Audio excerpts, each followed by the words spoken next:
They called him the Death King. 3 mates in 10 years. 3 women who had stood beside him, worn his ring, shared his bed. 3 women who had withered and died within weeks of the bonding, their life drained away like water through sand. No one knew why. Some said he was cursed. Others whispered he was the curse itself, a shadow given flesh, beautiful and terrible and utterly lethal to anyone who dared to love him. So when the Alpha King of Valdrin announced he would take a 4th mate, no woman stepped forward. Not the ambitious daughters of noble houses, not the desperate widows seeking status, not even the she-wolves who had once composed poetry about his frost-colored eyes and sharp jaw. The great hall fell silent. The king waited. And then she moved.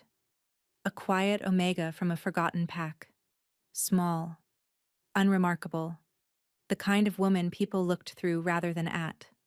She had no beauty to speak of, no dowry, and no name worth remembering. She was nothing. Yet she walked toward the Death King while every other woman fled. "You understand what you're doing?" His voice was ice itself. "Every woman who is bonded to me has died." "Yes, Your Majesty." "Then why?" She lifted her chin, meeting his gaze when no one else would. "Because some fates are worse than death." He should have refused her, should have sent her away for her own protection. Instead, he made her a vow. He would marry her, crown her, and give her everything a queen could want, but he would never touch her, never be alone with her, never let her close enough for the shadow inside him to reach her. Neither of them understood how impossible that vow would be. The great hall of Valdrin had been built for war. Stone pillars thick as ancient oaks supported a ceiling lost in shadow. Banners bearing the kingdom's sigil, a wolf's head wreathed in thorns, hung motionless in the still air. The windows were narrow, arrow slits that let in more darkness than light. It was not a place designed for ceremony. Yet here they were. Senna stood at the back of the gathered women, precisely where Alpha Orvin had ordered her to stand. "Do not speak. Do not move. Do not draw attention." His command still echoed in her skull like stones rattling in an empty jar. "You are here only because I was required to bring unmated females, nothing more." She believed him. Why wouldn't she? 23 years of being told she was worthless had a way of settling into your bones. The women ahead of her were dressed in silks and velvets, their hair elaborately arranged, their skin perfumed with oils that made Senna's nose itch. They were the daughters of powerful alphas, raised for exactly this purpose: to be chosen, to be wanted, to matter. Senna wore a plain gray dress that had been washed so many times it was nearly colorless. Her dark hair hung loose and unstyled. She had not been given perfume or jewelry or even a proper meal before the journey. She was a placeholder, a number to fill a quota, and she was grateful for it. Being invisible meant being safe. Being overlooked meant surviving another day. These were the lessons Senna had learned well. "He's coming," someone whispered, and a ripple of fear passed through the assembled women. Senna felt it too, a pressure in the air, a weight that seemed to press against her chest. The torches along the walls flickered, their flames bending toward the great doors as if pulled by an invisible hand. Then the doors opened, and the Alpha King of Valdrin walked in. Senna had heard the stories. Everyone had. King Severin, the Death King, the Shadow Wolf. They said he was beautiful in the way a blade was beautiful, all sharp edges and cold steel and the promise of pain. They said his eyes were the color of a frozen sky just before a storm. They said that to look at him directly was to invite death.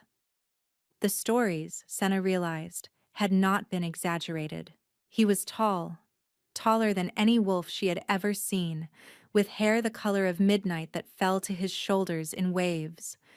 His face was all severe angles, cheekbones sharp enough to cut, a jaw that could have been carved from marble. And his eyes.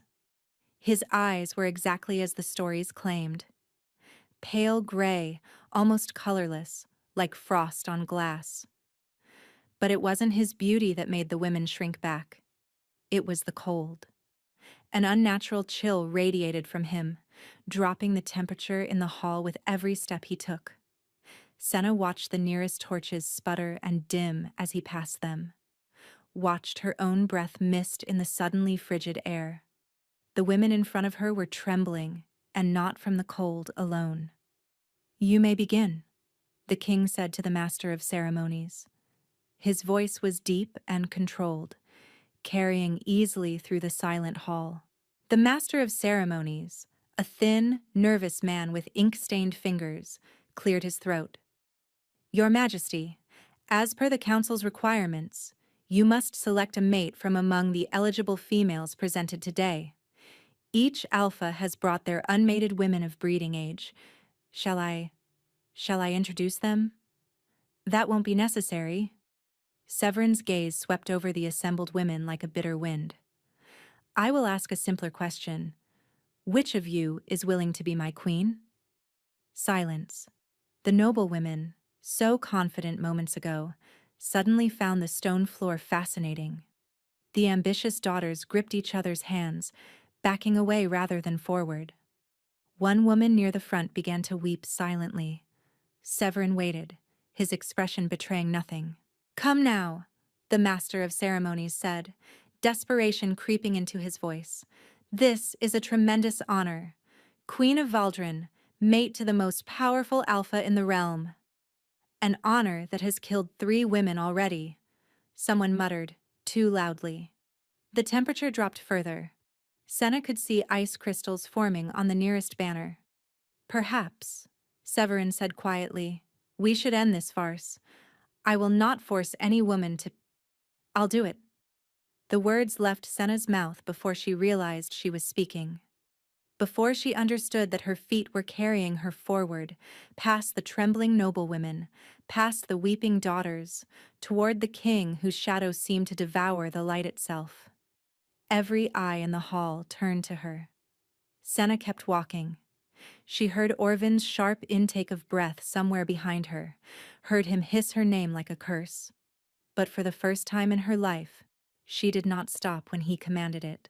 She stopped only when she stood before the king. Up close, the cold was almost unbearable. Her thin dress offered no protection against it. Her teeth wanted to chatter, her body wanted to flee.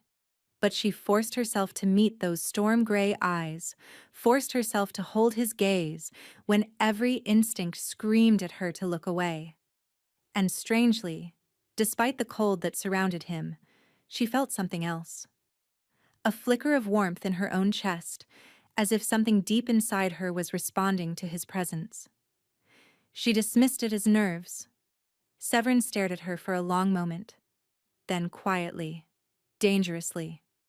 "Do you know who I am?" "Yes, Your Majesty." "Do you know what I've done? What happens to the women who bond with me?" "Yes." "Then why?" The question held no curiosity, only cold confusion. "Why would you choose death?" Senna thought of Greymore, of Orvin's hands, of the small locked room where she had spent so many nights, of the silence that had been forced upon her for so long that she had almost forgotten she had a voice at all. "Because some fates," she said, "are worse than death." Something shifted in the king's pale eyes, surprise, perhaps, or recognition. And then the hall erupted into chaos. The private study was warmer than the great hall, though not by much. A fire burned in the hearth, but the flames seemed reluctant, huddling close to the logs as if afraid to venture further into the room. Senna stood near the doorway where a guard had deposited her, her hands clasped in front of her to hide their trembling. King Severin stood by the window, his back to her. Minutes passed. Neither of them spoke. Senna used the silence to study the room. Bookshelves lined the walls, packed with leather-bound volumes and scrolled documents. Maps covered the desk, weighed down by carved stone figures that might have been chess pieces or military markers. Everything was precisely arranged, almost obsessively orderly. The room of a man who controlled what he could, because he could not control what mattered most.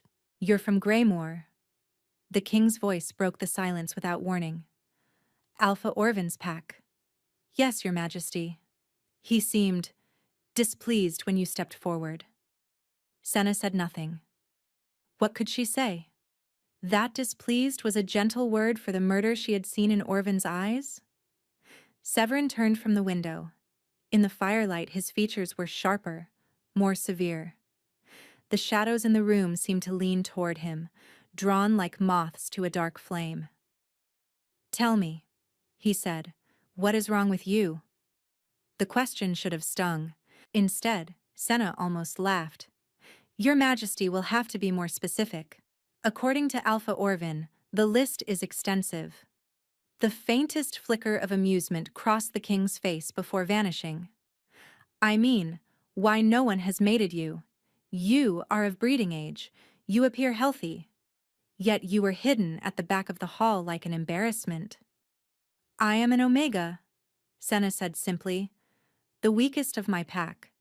I have no useful skills, no family connections, and no beauty to recommend me. I am, as you observed, an embarrassment. And yet, you were the only one brave enough to step forward." Senna shook her head. "Not brave, your Majesty. Desperate." Severin was quiet for a moment. Then he moved, not toward her, but to the desk, placing it between them like a barrier. The cold intensified as he passed, and Senna saw frost forming on the window where he had stood.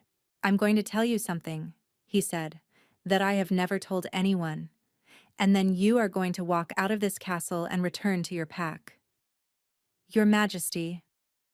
"Be silent."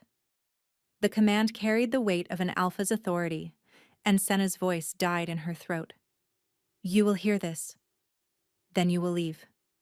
He leaned forward, his pale eyes holding hers. "There is something inside me," he said quietly. "A darkness I was born with. A shadow that lives in my blood. It hungers, this shadow. And what it hungers for is life. The life of whoever bonds themselves to me." Senna's breath caught. "My first mate lasted 3 weeks," Severin continued, his voice flat, reciting facts rather than feeling them. "The healers said it was a wasting sickness, but I knew. I could feel the shadow feeding through our bond. My second mate lasted 12 days. My third did not survive the first night." His hands gripped the edge of the desk, and Senna saw ice spreading from his fingers across the wood. "I am not being poetic when I call myself the Death King. I am being literal. To bond with me is to die." He looked at her. "Do you understand now?" Senna understood. She understood that he was not a monster who killed for pleasure, but something perhaps more tragic. A man cursed to destroy what he touched. "I understand," she said. "But I still wish to stay." Severin stared at her as if she had spoken in a foreign language. "You wish to die?" "No." Senna took a breath. "I wish to escape. Whatever fate awaits me here, your Majesty, it will be kinder than what waits for me in Greymore. You cannot know that. I can." She held his gaze. "You've just told me you want to protect me. You've warned me, given me a choice, and tried to send me away for my own safety." Her voice wavered slightly. "No one in Greymore has ever done that." The king was silent for a long moment. "If you stay," he said finally, "I will not touch you. Not once. We will not share chambers. We will rarely share the same room. I will keep my distance always, because distance is the only thing that weakens the shadow's pull." "I accept." "We will not be husband and wife in any true sense. You will have the title, the crown, the privileges, but you will have a stranger for a mate." "I accept." "And I will never—" He stopped, his jaw tightening. "I will never allow myself to feel anything for you, because feeling is what feeds it. Caring is what kills." Senna nodded. "I accept your terms, your Majesty." Severin looked at her for a long time, his expression unreadable. Then, slowly, he straightened. "You're either very brave," he said quietly, "or very foolish. Perhaps both." He turned back to the window. "The wedding will be in 2 days. You will be given chambers far from mine. Servants will attend you. You will want for nothing, except a true mate. Thank you, Your Majesty." "Don't thank me." His voice was heavy. "I may have just signed your death warrant." As the guard escorted her from the study, Senna glanced back. The king stood silhouetted against the frost-covered window, a dark figure in a frozen room. He looked, she thought, impossibly lonely. The council chamber was vast and circular, with a domed ceiling painted to depict wolves hunting beneath a star-scattered sky. A long curved table dominated the center, and around it sat the 7 members of the royal council, all alphas, all male, all watching Senna as if she were a curiosity they couldn't quite categorize. King Severin sat at the head of the table. The chair beside him, the queen's chair, remained empty. Senna had been directed to stand before the table like a petitioner. She kept her hands folded, her eyes lowered, and her posture as small and unthreatening as Orvin had trained her to be. But inside, her heart raced, because Orvin was here. He stood against the wall with the other visiting alphas who had brought women to the ceremony. His eyes had not left Senna since she entered. She could feel his gaze like a physical weight, like hands around her throat. "The contract has been prepared according to your specifications, Your Majesty," the eldest counselor said. He was a gray-haired wolf with a face like crumpled parchment. "Though I must admit, the terms are unusual." "Read them," Severin commanded. The counselor cleared his throat. "First, the queen shall have her own wing of the castle, separate from the king's chambers. She shall not enter the king's private quarters without explicit invitation." Senna nodded. Expected. "Second, the king and queen shall not share meals, meetings, or public appearances more than 4 times per year. Contact shall be limited to matters of state." A murmur rippled through the council. Even among arranged marriages, this level of separation was extreme. Third, the physical requirements of the bond shall be fulfilled only when necessary to produce an heir, and only under controlled conditions as determined by the king. Senna felt heat rise to her cheeks, but kept her expression neutral. Fourth, should the queen show signs of the wasting illness that claimed the previous queens, she shall be immediately removed from the castle and isolated for her own protection. "In other words," one of the younger counselors muttered, "sent away to die alone." Severin's gaze snapped to him. The temperature in the room plummeted. "Would you prefer she die in the castle, Lord Marchand, within reach of the shadow? I have buried 3 wives. I will not bury a 4th if there is any chance of saving her." Lord Marchand paled and said nothing more. "Is this agreeable to you?" Severin asked, turning to Senna. Before she could answer, Orvin stepped forward. "Your Majesty, if I may." The council turned. Severin's expression remained unchanged, but Senna saw the slight narrowing of his eyes. "Alpha Orvin, you have something to add?" "Only my concern for the girl, Majesty." Orvin's voice was smooth, practiced, the voice he used when outsiders were watching. "Senna is troubled. She has been since childhood. Strange behaviors, disobedience, a tendency toward hysteria. I fear she is not suitable to be queen." Senna's nails bit into her palms. "Furthermore," Orvin continued, "she stepped forward without my permission. Under pack law, an Omega cannot enter a mating contract without her Alpha's consent. I would be within my rights to reclaim her." "Reclaim?" Severin repeated the word as if tasting something foul. "She is not property, Alpha Orvin." "With respect, Your Majesty, pack law says otherwise. Unmated Omegas belong to— Pack law does not supersede the king's law." Severin's voice cut through Orvin's like a blade through silk. And the king's law says that any woman who voluntarily offers herself as a mate to the crown becomes a ward of the crown from that moment forward. Orvan's smooth mask flickered. Your Majesty, I must protest. This girl is unstable. She is not fit. I wasn't speaking to you. Severin turned to Senna.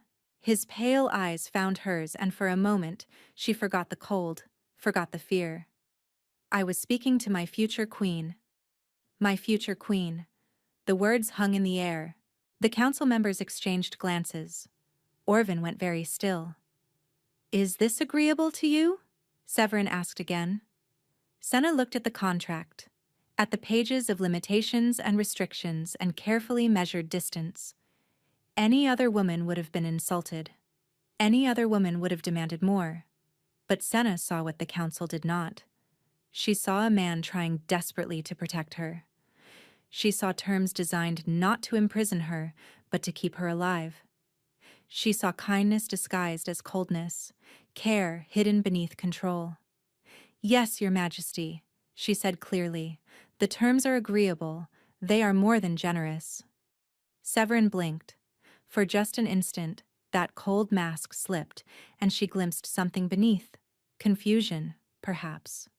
Or wonder. Generous? One of the counselors echoed. To be kept at arm's length from your own husband? Senna turned to face the table. I have spent my life being kept close by those who meant me harm. Distance offered with respect is far preferable to closeness offered with cruelty. Silence fell. Orvan's expression twisted, a flash of rage breaking through his smooth facade before he controlled it. But Senna had seen. And more importantly, Severin had seen. The contract will be signed, the king said, his voice leaving no room for argument. Alpha Orvan, you are dismissed from court. Your role in this matter is concluded. You will leave Valdren by sunset. Your Majesty. That was not a request. The words carried the full weight of an Alpha King's command. Orvan staggered slightly, physically forced to submit. His eyes found Senna's, and the promise in them made her blood run cold. This isn't over, that look said. You will pay for this. Then he turned and walked out of the chamber, his spine rigid with barely contained fury. Senna released a breath she hadn't realized she was holding. Sign here, Severin said, sliding the contract across the table. She moved forward, took the offered quill, and wrote her name in careful letters. Her hand was steady. Her heart was not. When she finished, Severin signed beside her, a bold, angular signature that seemed to absorb the ink. It's done, the eldest counselor announced. By the laws of Valdren, you are now formally betrothed. The wedding shall take place in 2 days' time. The council members began gathering their papers, murmuring amongst themselves. But Severin remained seated, his eyes fixed on the contract. You called this generous, he said quietly, so only she could hear.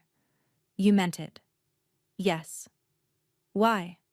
He looked up at her, and for the first time, Senna saw something vulnerable in those storm-gray eyes. What did they do to you in Greymore that makes a loveless marriage seem like mercy? Senna thought of the small locked room, the silence, the hands that left bruises in places no one would see, the years of being told she was worthless, broken, and wrong. Perhaps someday I'll tell you, Your Majesty, she said softly, when we know each other better. We won't know each other better. That's rather the point of the contract. Senna allowed herself the smallest smile. We shall see. She turned and walked toward the door, escorted by the guards who would take her to her new chambers.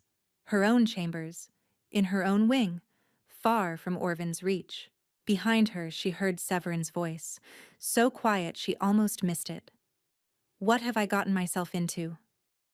The Cathedral of Valdren had stood for 600 years. Its spires pierced the gray sky like accusations, and its stained glass windows depicted not saints or gods, but wolves. Wolves hunting, wolves howling, wolves standing victorious over fallen enemies. This was not a place of gentle worship.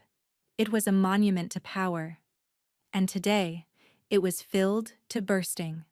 Senna stood in the antechamber, listening to the roar of voices beyond the great doors. Every noble family in the kingdom had come, every alpha who had ever sworn fealty to the crown, every curious commoner who could squeeze into the public galleries. They had not come to celebrate. They had come to see the woman foolish enough to marry death. "You look pale," said Mira, the elderly Omega who had been assigned as Senna's attendant. Her hands were gentle as she adjusted the silver circlet on Senna's head. "Are you frightened?" "No," Senna lied. Mira smiled, the wrinkles around her eyes deepening. "Good, because they can smell fear, you know. All those nobles out there, waiting for you to crumble." "Then I won't crumble. That's the spirit." Mira stepped back to survey her work. "You look like a queen. Whatever else happens today, remember that." Senna turned to the mirror. The gown they had given her was white silk, simple but exquisitely made. Her dark hair had been braided with silver thread that caught the candlelight. She looked, she thought distantly, like someone else entirely. Someone who belonged in cathedrals and castles. The illusion wouldn't last. It never did. "It's time," a guard announced from the doorway. Senna took a breath. Then she walked toward the great doors, and they swung open before her. The noise hit her first. Hundreds of whispered conversations dying mid-word, replaced by a silence so complete she could hear her own heartbeat. Then came the eyes. Hundreds of them, tracking her every step as she walked down the endless aisle toward the altar. Toward him. Severin stood waiting, dressed in black that made his pale skin look almost luminous. The chill radiating from him reached her even from 20 feet away, making her breath mist in the air. Ice had formed on the altar beside him, creeping across the stone like crystalline vines. 3 wives, she reminded herself. 3 women who walked this same aisle. 3 women who never walked out again. She kept walking. When she reached the altar, Severin's gaze found hers. In the light streaming through the stained glass, they looked almost colorless, frost-given form. "You came," he said quietly, so only she could hear. "Did you expect me to run?" "I hoped you would." The priest cleared his throat nervously. He was a small man, dwarfed by the 2 wolves before him, and his hands trembled as he opened the ceremonial book. "Beloved wolves of Valdrin," he began, his voice echoing through the cathedral.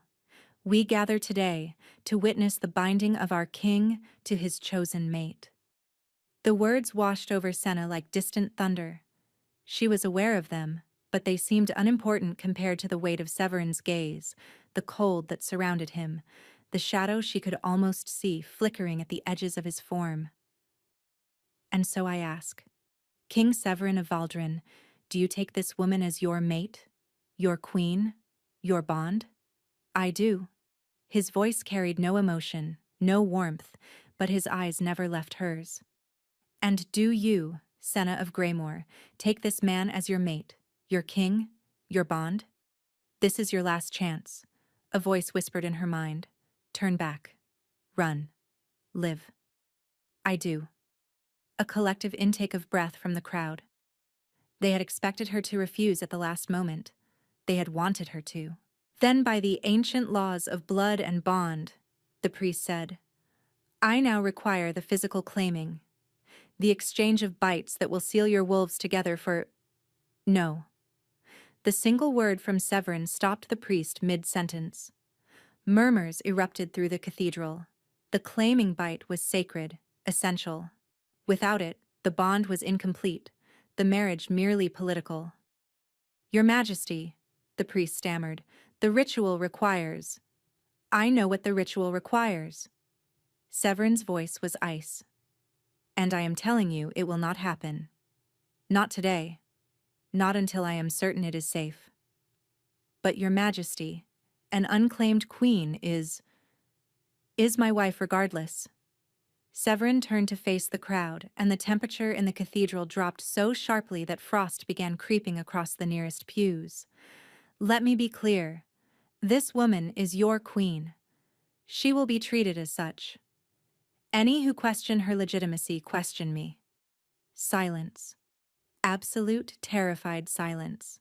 Severin turned back to Senna. His expression remained cold, but something in his eyes told a different story.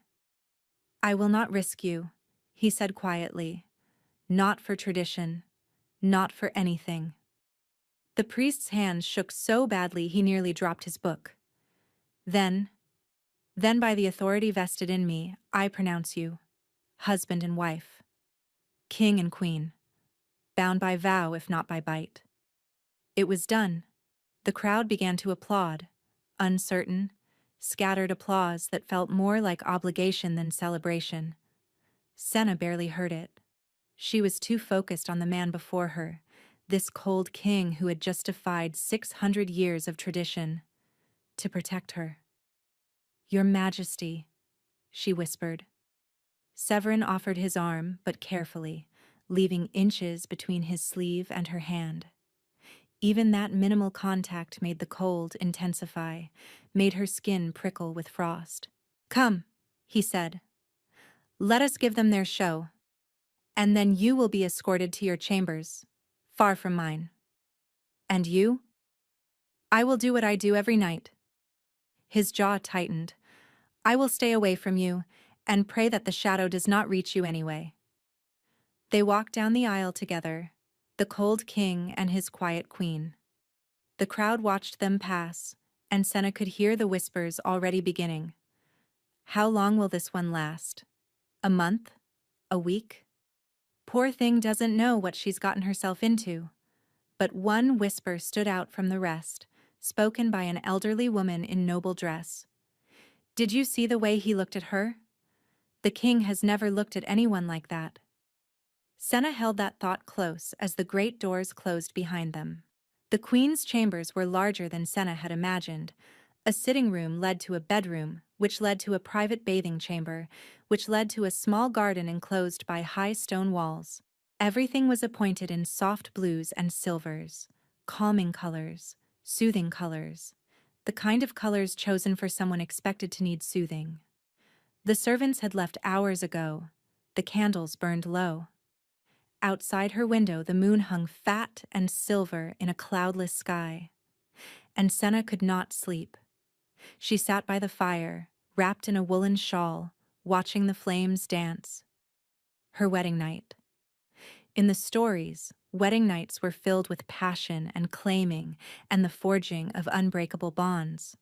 In reality, she was alone. This is what you wanted, she reminded herself. Safety, distance, a husband who won't touch you.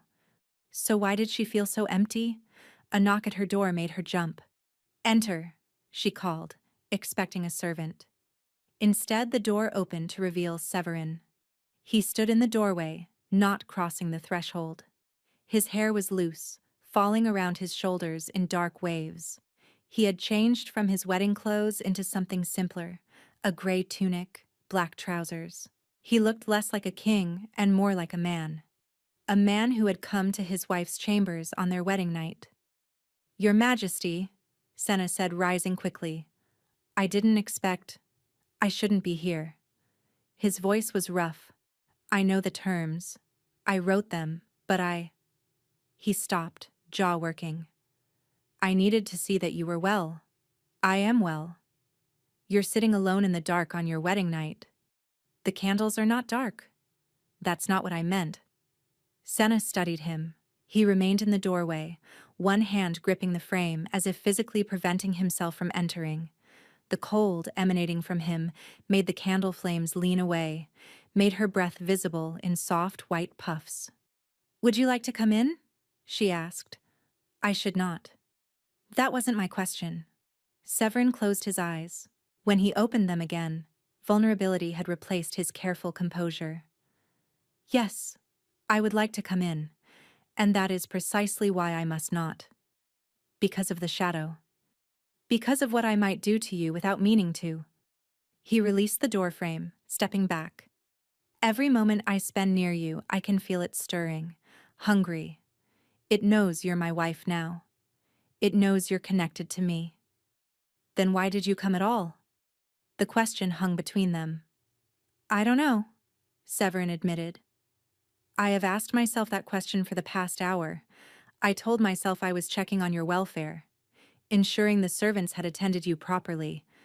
But that's not... He exhaled, a harsh sound. That's not true. Senna took a step toward him. Don't. The word came out strangled. Please. The closer you get, the harder it is to control. She stopped. What does it feel like? The shadow? Cold. Always cold. His hands clenched at his sides. It lives where my heart should be, where the warmth should be.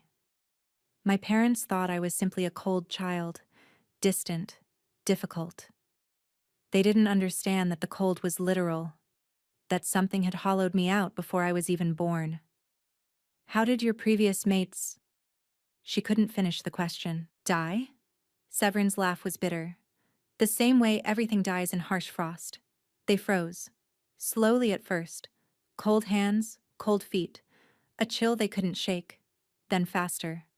Ice in their blood, frost in their lungs. By the end, they were statues. Beautiful, and cold, and lifeless. Senna's throat tightened. And you felt it happening? Every moment. Through the bond. His voice cracked. I felt their life draining into me. Felt the shadow feeding on them. And I couldn't stop it. I tried. Gods know I tried. I isolated myself. Refused to touch them. Barely spoke to them. But the bond itself was enough. Simply being connected to me killed them. Yet you married again? 3 times.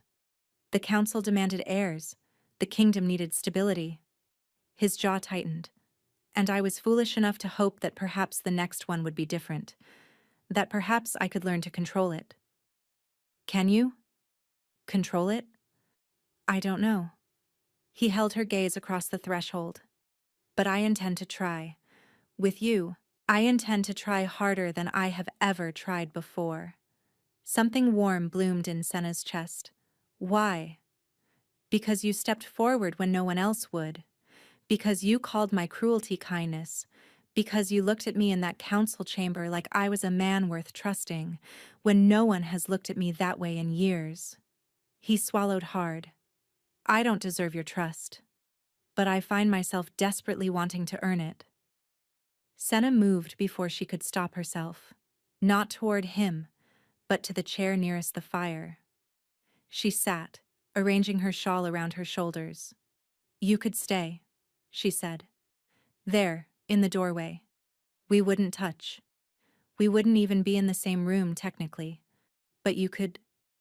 stay. Severin stared at her. Just for a while, she continued. We could talk. I could tell you about Greymoor. You could tell me about Valdrin. We could be... strangers becoming less strange to each other. That sounds dangerous. Perhaps. She smiled slightly. But I've decided I rather like danger. A long moment passed. Then, slowly, Severin lowered himself to sit on the floor of the hallway, his back against the doorframe. He remained outside her chambers, technically following the rules. But he was there, present, willing to stay. Tell me about Greymoor, he said. So she did. She told him about the small locked room, about Orvin's cruelty and the pack's indifference, about learning to make herself invisible, to be overlooked, to survive. She told him things she had never told anyone, because what did she have to lose? And he listened. When she finished, the candles had burned to stubs, and the first gray light of dawn was creeping through the windows. He hurt you, Severin said. His voice was soft, but something dangerous lurked beneath. This Alpha Orvin, he hurt you badly. Yes. I should have killed him when I had the chance. Perhaps. But then I would have wondered if you were a man who killed easily. She held his gaze across the threshold between them. Now I know you're a man who listens. I think I prefer that. Severin rose, bracing himself against the door frame. The cold around him had lessened somehow. though she could still see frost on the stone where he had sat.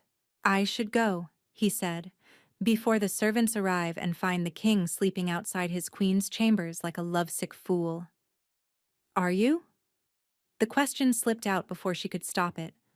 "Lovesick, I mean?" His expression shifted. Surprise, then something softer, then careful blankness. "I cannot afford to be. That's rather the point." "Of course." He turned to leave, then paused. "Senna." "Yes?" "Thank you. For talking to me. For not fearing me." "I've known true monsters, Your Majesty. You are not one of them." He said nothing. But as he walked away down the cold corridor, she could have sworn she saw him smile. 5 weeks passed. 5 weeks in which Senna learned the rhythms of the castle, which servants could be trusted, which corridors led where, which gardens were peaceful, and which were frequented by gossiping nobles. She learned to navigate her new life like a ship learning to navigate unfamiliar waters. And every night, without fail, the king came to her door. He never entered at first. That was the rule. But he sat in the hallway, and she sat by the fire, and they talked until dawn painted the sky in shades of rose and gold. She noticed strange things during those weeks. The flowers in her private garden bloomed more vigorously than anywhere else in the castle, even though it was late autumn. Servants commented that her wing always felt warmer, more welcoming. And once, when a kitchen maid burned her hand and Senna held it in comfort, the burn faded within hours instead of days. She dismissed these observations as coincidence. He told her about the burden of the crown, the endless negotiations, the petty squabbles between noble houses, the constant pressure to produce an heir when producing an heir might kill the woman carrying it. She told him about her mother, who had died suddenly and mysteriously when Senna was 7, a fever that came without warning and took her within a single night. About her father, who had been kind until grief transformed him into something unrecognizable. About being sold to Greymore when she was 14, traded for a border agreement that no one honored anyway. With each conversation, the distance between them seemed smaller. Not physically, but in every other way that mattered. After the 3rd week, Severin asked if he could sit just inside the threshold. Senna agreed. The physical claiming had never occurred, but she could feel something forming between them anyway, a connection that transcended the ritual, built on shared secrets and quiet understanding rather than bites and blood. After the 4th week, he moved to the settee near the fire while she sat across from him in her own chair. They never touched. That was still the rule.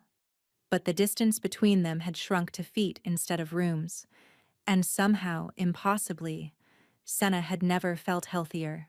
"Aldrich thinks I'm going mad," Severin said one evening, a rare smile playing at the corners of his mouth.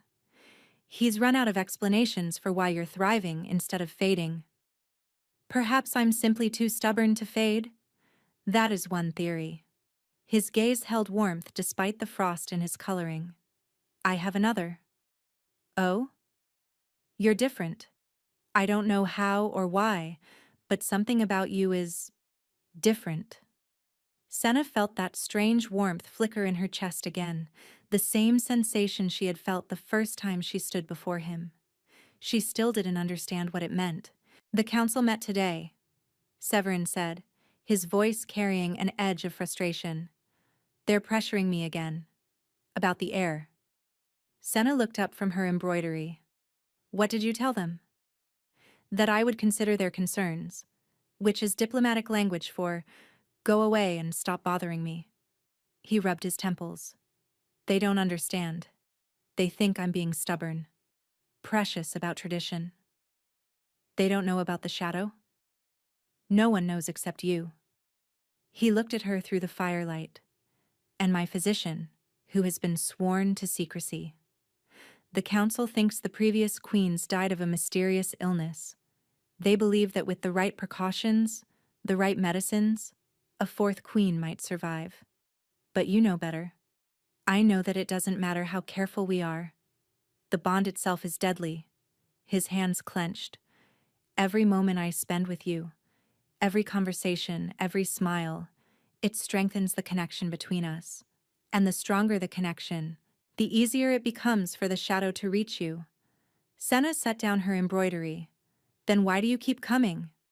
The question hung between them, heavy and unanswerable. Because I can't stop, Severin admitted, his voice raw. I tell myself every night that this will be the last time, that I'm endangering you by being here. And then the next night comes, and I find myself at your door again. Perhaps you shouldn't stop. He looked at her sharply. Perhaps, Senna continued carefully, the solution isn't to avoid the bond, but to understand it. Your shadow feeds on your mates through the connection, yes. But what if there's a way to change what it feeds on? I don't follow. Senna rose and moved closer to the settee, not touching him, but near enough that she could see the details of his face in the firelight. You said your previous mates died because the shadow drained their life force, but all three of them were chosen by the council, weren't they? Political matches, women who feared you, who never truly knew you. What does that matter? Maybe everything. Her pulse quickened, but she pressed on. What if the shadow doesn't feed on the bond itself? What if it feeds on the emptiness within the bond? On the fear and distance and lack of true connection? Severin was very still. You're suggesting that love might… what? Starve the shadow? I'm suggesting that we don't know what might help because everyone has been too afraid to try anything except distance. She met his gaze steadily. What if I'm not afraid? Then you're foolish. Perhaps. But I'm also alive, aren't I? 5 weeks as your queen, and I haven't so much as caught a chill. She saw the moment her words landed, saw him process them, turn them over, examine them from every angle. It could be too early, he said slowly. The symptoms sometimes take weeks to manifest. Or it could be that something is different this time. She took a breath. I'm not asking you to abandon caution. I'm asking you to consider that your assumptions might be wrong. Severin stared at her for a long moment. Then slowly he rose to his feet. Come with me, he said. Where? The physician's quarters. If we're going to test your theory, we should at least document it properly. A ghost of a smile crossed his face. Consider it a scientific experiment. Senna grabbed her shawl and followed him into the corridor. For the first time, they walked side by side, still not touching, still maintaining distance, but moving together rather than apart. Guards stared as they passed. Servants pressed themselves against walls, eyes wide. The queen was walking with the king. In all his previous marriages, that had never happened. The physician, an elderly beta named Aldrich, was not pleased to be woken in the middle of the night. But when Severin explained what they wanted, his irritation transformed into fascination. Take her vitals, Severin commanded. Compare them to the baseline from her arrival. Look for any signs of the wasting. Aldrich examined Senna thoroughly. Pulse, temperature, the color of her skin, the clarity of her eyes. He asked her questions about fatigue, appetite, and sleep quality. He had her perform small tasks to test her coordination and strength. When he finished, his expression was puzzled. Well, Severin demanded. She's perfectly healthy, Your Majesty. Aldrich consulted his notes. In fact, she appears to be healthier than when she arrived. Her pulse is stronger. Her color is better. Her weight has increased appropriately. That's impossible. The data suggests otherwise. Aldrich looked between them. Whatever is happening in this marriage, it isn't following the pattern of the previous 3. Senna felt hope bloom in her chest, but she kept her expression neutral. It could still be too early to tell. It could, Aldrich agreed. But in my previous observations, the symptoms began appearing within the first week. The fact that we're 5 weeks in with no deterioration is significant. Severin was silent for a long moment. Then he turned to Senna, and the intensity in his expression made her breath catch. You might be right. he said quietly. Something might be different this time. We won't know unless we continue the experiment, she replied. Unless we let the bond grow instead of fighting it. That's a considerable risk. I'm willing to take it. She held his gaze. Are you? The question stretched between them, loaded with meaning neither of them fully understood. Finally, Severin exhaled. Against my better judgment, he said. Yes, I believe I am. They walked back to her chambers together, the space between them somehow smaller than before. When they reached her door, Severin hesitated. Tomorrow night, he said. Instead of the hallway? May I come inside? Just to the threshold. Just a few feet closer. Senna smiled. Yes, Your Majesty. You may. He nodded once, sharply, as if afraid to say anything more. Then he turned and strode away, his dark hair catching the torchlight. Senna watched him go, her heart full of something she couldn't name. I'm falling for him, she realized. The Death King, the Shadow Wolf, the man everyone fears. And I'm not afraid at all. 2 months had passed since the wedding. 2 months of nightly conversations that stretched until dawn. 2 months of Severin moving incrementally closer, first to the threshold, then to a chair just inside the door, then to the settee near the fire, while Senna sat across from him in her own chair. They never touched. That was still the rule. But the bond between them had grown strong regardless, built on words and trust and a connection that transcended the physical claiming they had never completed. Aldrich is baffled, Severin said one evening, genuine warmth softening his features. He's run out of explanations for why you're thriving instead of fading. Perhaps I'm simply too stubborn to fade. That is one theory. His gaze was soft despite the pale coloring. I have another. Oh? I think you might be magic. Senna laughed. A real laugh, unguarded and bright. She had been doing that more often lately, laughing, smiling, feeling like a person rather than a shadow. I'm an Omega, she reminded him, the weakest of my kind. There's nothing magical about me. I disagree. Severin leaned forward slightly, his expression intent.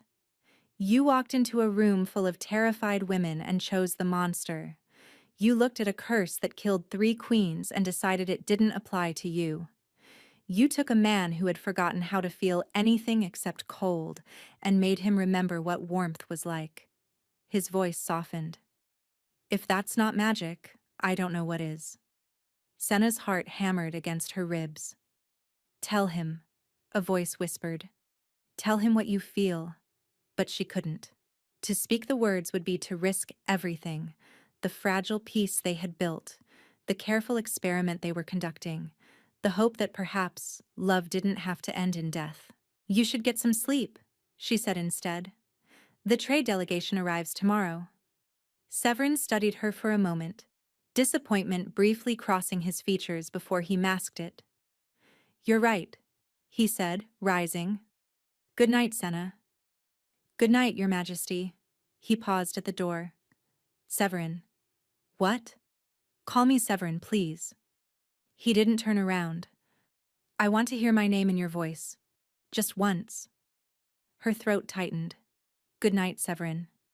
She saw his shoulders relax, saw the small exhale of breath. Then he was gone, and she was alone with the dying fire and the weight of everything she hadn't said. The trade delegation brought trouble. Not in the form of difficult negotiations or unreasonable demands, but in the form of Alpha Orvin of Greymore, who had somehow secured a position as an economic advisor to the Thornwick delegation, exploiting a technicality that the king's dismissal had barred him from Valdrin's court, but not from visiting as a member of a foreign party. Senna saw him across the great hall during the welcoming feast, his eyes finding hers with predatory precision. He smiled, that smooth, dangerous smile she remembered from countless nights in Greymore. I haven't forgotten, that smile said. I haven't forgiven. She forced herself to look away, to focus on the meal before her, but her appetite had vanished. You've gone pale. Severin's voice was low, meant only for her. He sat beside her at the high table, closer than protocol demanded. Over the past weeks, he had begun to find excuses to be near her, adjusting her chair, passing her dishes, leaning close to comment on the entertainments. Small intimacies that had become precious to them both. "It's nothing," she said. "Senna."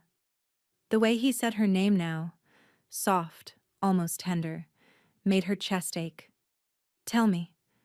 She glanced toward Orvin, who was laughing at something a merchant had said. Severin's gaze followed hers, and she felt the temperature around them drop several degrees. "Ah," he said quietly, "the alpha from your past. He shouldn't be here. You dismissed him from court after the wedding." "He came as part of the Thornwick delegation. A loophole. My dismissal applied to Valdrin's court, not to foreign visitors." Severin's jaw tightened.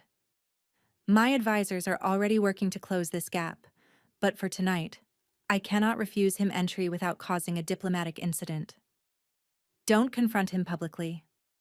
She touched his arm without thinking, the first time she had initiated contact. They both froze. His skin was cold through the fabric of his sleeve, but not unbearably so. Not the killing cold of their first meeting. "If you make a scene, it will make things worse. He thrives on drama, on making others seem unreasonable." Severin's hand came up to cover hers, holding it against his arm. The gesture was protective, possessive. "Then I will handle him privately," he said, "after the feast." "Severin, he hurt you." The words were ice and iron. "He made you believe you were worthless. He made you prefer death to returning to him." His pale eyes blazed. "I will not let him breathe the same air as you without consequence." Something broke open in Senna's chest, something she had been holding back for weeks. "I love you," she whispered. The words slipped out before she could stop them, before she could consider the danger, the implications, the possibility that speaking such things might feed the very shadow they had been starving. Severin went utterly still. "Senna," he breathed. "I know I shouldn't. I know the risk. But I can't." Her voice cracked. "I can't pretend anymore. You asked me once why I stepped forward at the choosing ceremony. I said I was desperate. And I was. But that's not the whole truth." "What is the whole truth?" "I saw you." Tears burned in her eyes. "I saw a man surrounded by fear and cold and loneliness, and something in me recognized something in you, like calling to like. I didn't step forward to escape, Severin. I stepped forward because some part of me knew that we belonged to each other." Severin's hand tightened on hers. His breath came faster, misting in the suddenly frigid air. "I love you too," he said, the words wrenched from him like a confession. "I've loved you since the night you told me about Greymore. Since you looked at my curse and called it an experiment. Since you made me remember what it felt like to want someone close instead of pushing everyone away."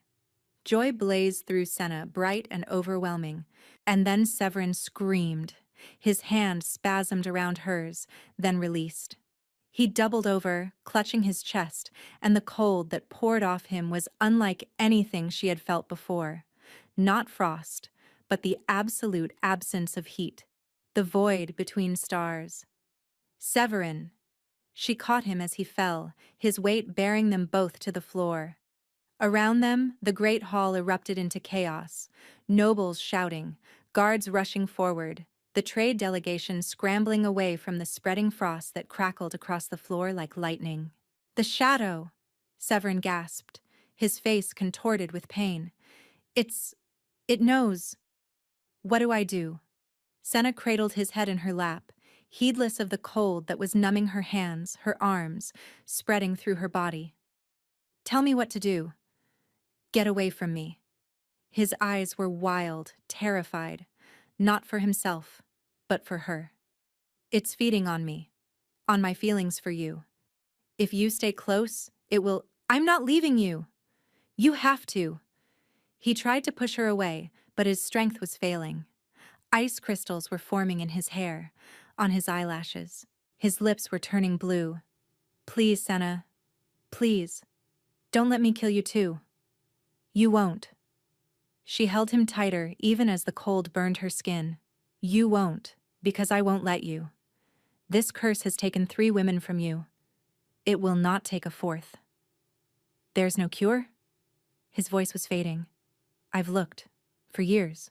There's no cure. Then we'll find one. She pressed her forehead to his, feeling the ice against her skin.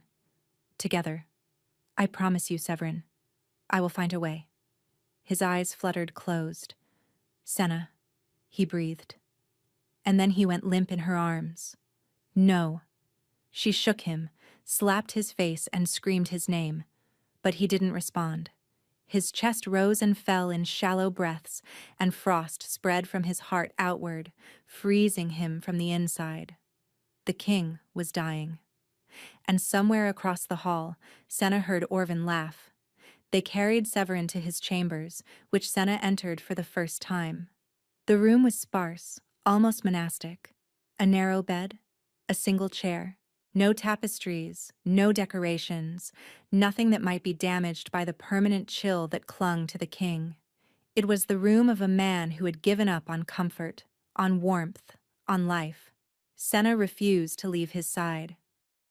Your Majesty, Aldrich said gently, you must rest. The cold is affecting you as well.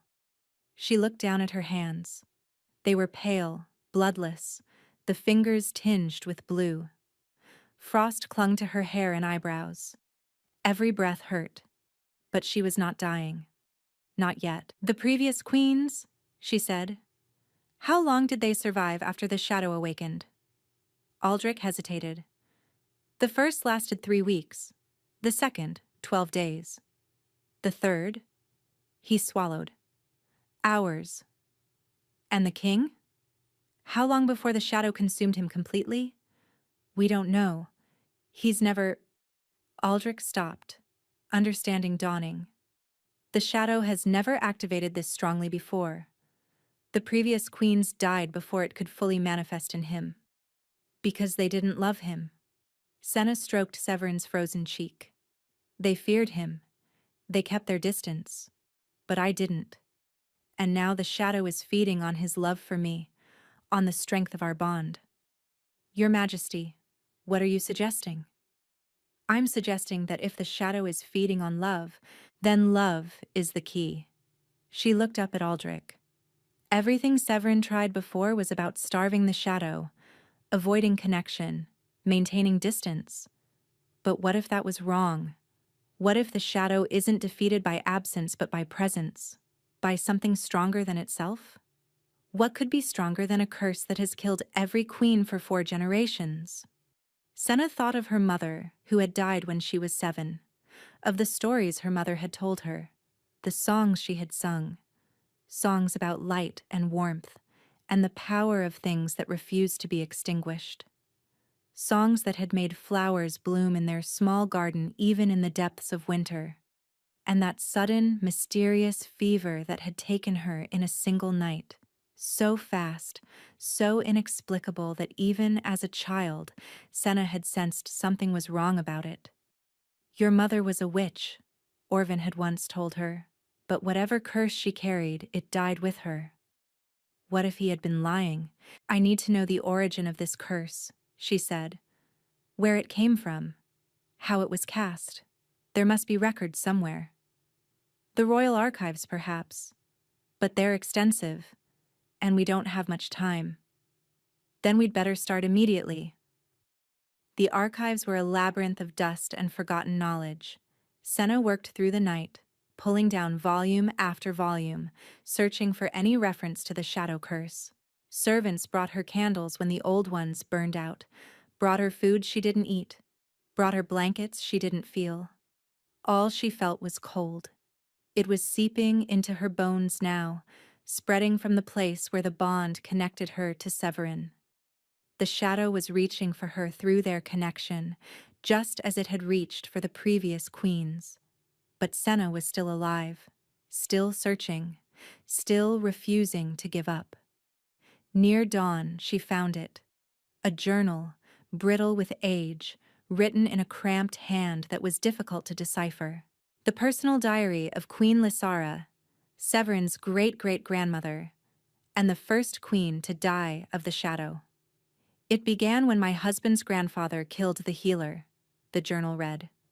A woman named Vesa, who practiced the old magic. She had done nothing wrong, had only tried to help our village survive a harsh winter. But my husband's grandfather feared magic, feared what he couldn't control. So he had her burned. Before she died, Vesa cursed our line. "Your descendants will know the cold they have made me suffer," she said. "They will carry winter in their hearts. And every time they dare to love, that love will kill whatever it touches." Senna's breath caught. My husband did not believe in curses.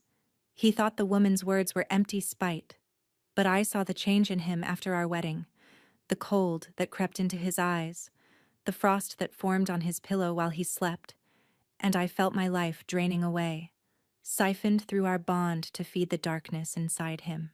I am dying as I write this. I have perhaps a week left. But I have been researching Vesa's lineage, hoping to find a way to break the curse. What I found instead was a possibility. Vesa had a daughter, a girl she sent away before her execution, sent to a small, forgotten pack in the eastern mountains, a pack called Greymoor.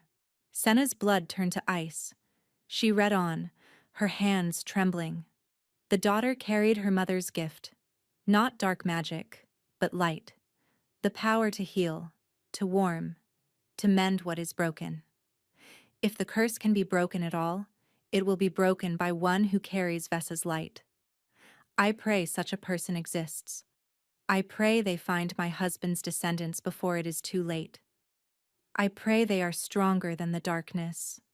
The journal fell from Senna's numb fingers. Greymoor, her pack, the place she had been born, raised, and eventually sold away from. And suddenly other memories surfaced with startling clarity. Her mother singing songs that made flowers bloom in the dead of night. Her mother's hands, always warm, always healing.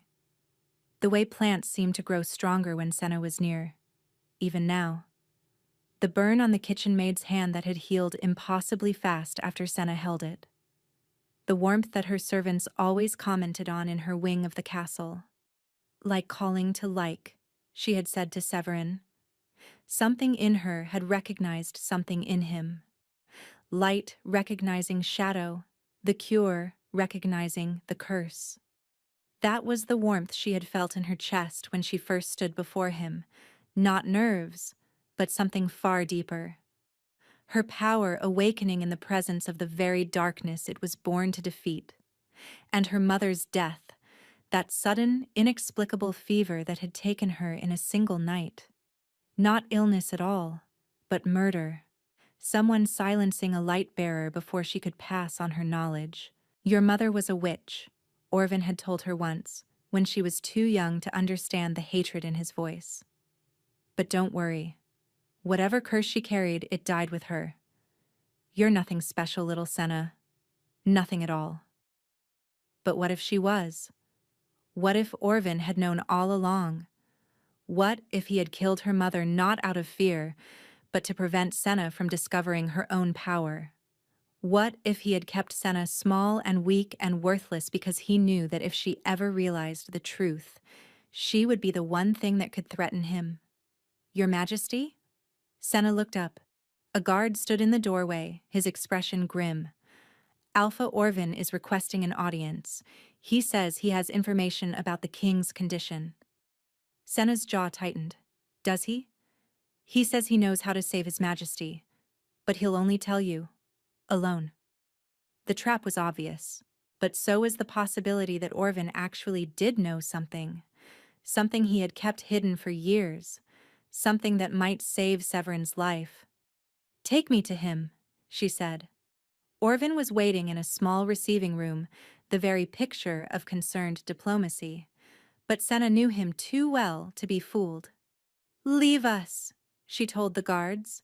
"Your Majesty." "I said leave us." They withdrew reluctantly, closing the door behind them.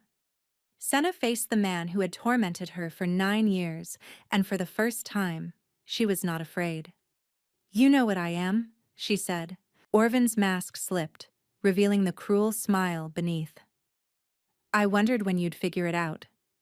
My mother was a descendant of Vesa, the healer who cursed the royal line. Clever girl." He began to circle her slowly. "Your mother was indeed special.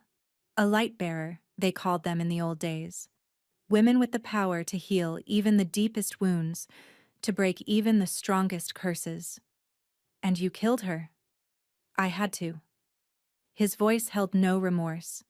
"She was going to take you away, train you in the old ways. If you'd learned to use your power, you would have been dangerous, uncontrollable. So I removed her and convinced you that you were nothing. You kept me weak on purpose. I kept you useful." His eyes glinted. "A light bearer makes an excellent tool, Senna. Your very presence strengthens those around you, heals them without their knowledge. Why do you think Greymore thrived while neighboring packs struggled? Why do you think I kept you close despite your worthlessness?" The revelation hit her like a blow. She had been feeding him her power for years, unknowingly sustaining him while he systematically destroyed her sense of self. "You're a parasite," she whispered. "I'm a survivor." He stopped circling, facing her directly. "And I'm offering you a choice. Come back to Greymore with me. Let the king die. In exchange, I'll teach you to use your power properly. You'll be valued, respected, and powerful. And if I refuse, then I'll tell the court what you are. A descendant of the witch who cursed the royal line. The shadow that's killing their beloved king was created by your ancestor. How long do you think they'll let you live once they know?" Senna stared at him. The old fear tried to rise up, the fear that had kept her silent and submissive for so long. But it couldn't take hold. Not anymore. "You made a mistake," she said quietly.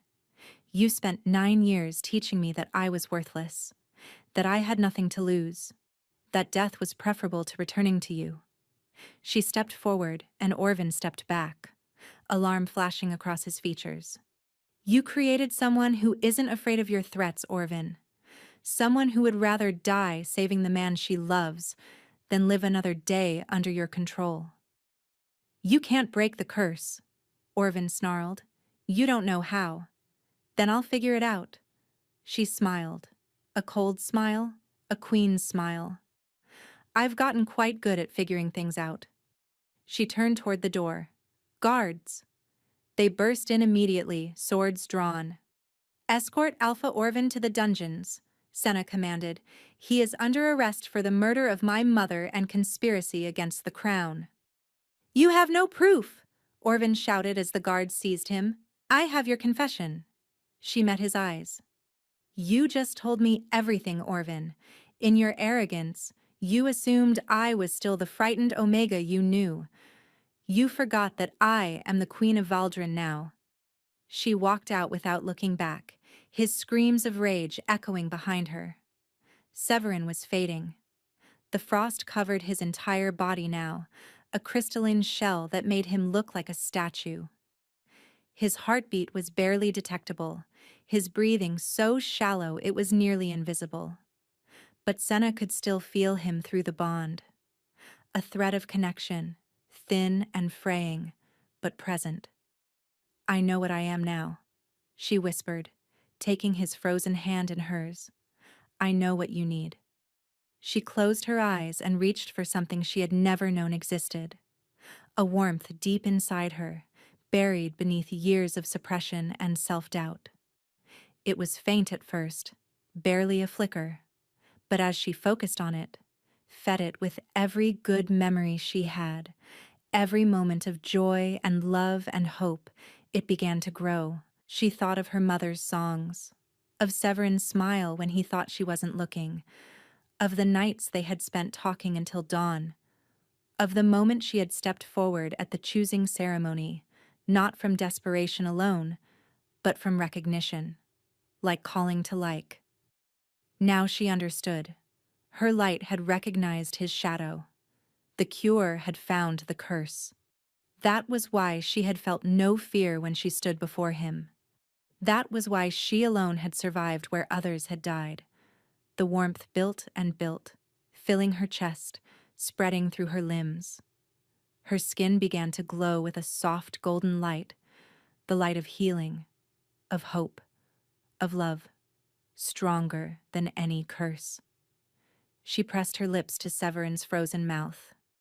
Light poured from her into him, blazing through their bond like sunrise after endless night. The shadow inside him shrieked. She could feel it fighting, clawing, and trying to hold on. But it was no match for what she carried. No match for generations of light passed down from mother to daughter, waiting for this moment. The ice began to melt. First his lips, warming beneath hers, then his face, his chest, his hands. Color returned to his skin. His heartbeat strengthened, his breathing deepened. And the shadow, the darkness that had haunted his bloodline for 4 generations, dissolved like frost in sunlight, leaving nothing behind but warmth. Severin's eyes opened. "Senna," he breathed. "I'm here." Tears streamed down her face, but she was laughing. "I'm here, and you're alive, and the curse is broken."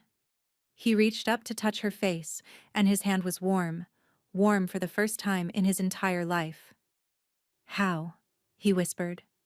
"Love," she said simply. The curse was born from hatred and cold. It could only be broken by its opposite. Severin pulled her down to him, wrapping his arms around her with a strength that surprised them both. They lay tangled together on his narrow bed, both crying, both laughing, both alive. "I love you," he said against her hair. "I know." She pressed closer to him, feeling his heart beat strong and steady beneath her ear. "I love you too." 6 months later, the gardens of Valdrin were in full bloom. It was the first true spring the kingdom had seen in generations. Without the shadow's influence, the eternal chill that had clung to the castle had finally released its grip. Flowers bloomed where frost had once been. Songbirds returned to trees that had stood barren for decades. And in the center of the garden, surrounded by roses, the king and queen sat together. Senna's hand rested on her swelling belly, where their child grew strong and healthy. Severin's arm was wrapped around her shoulders, his warmth a constant comfort. On her neck, fresh but healed, was the claiming bite he had given her 3 months ago, completing the bond that had formed between them long before any ritual could capture it.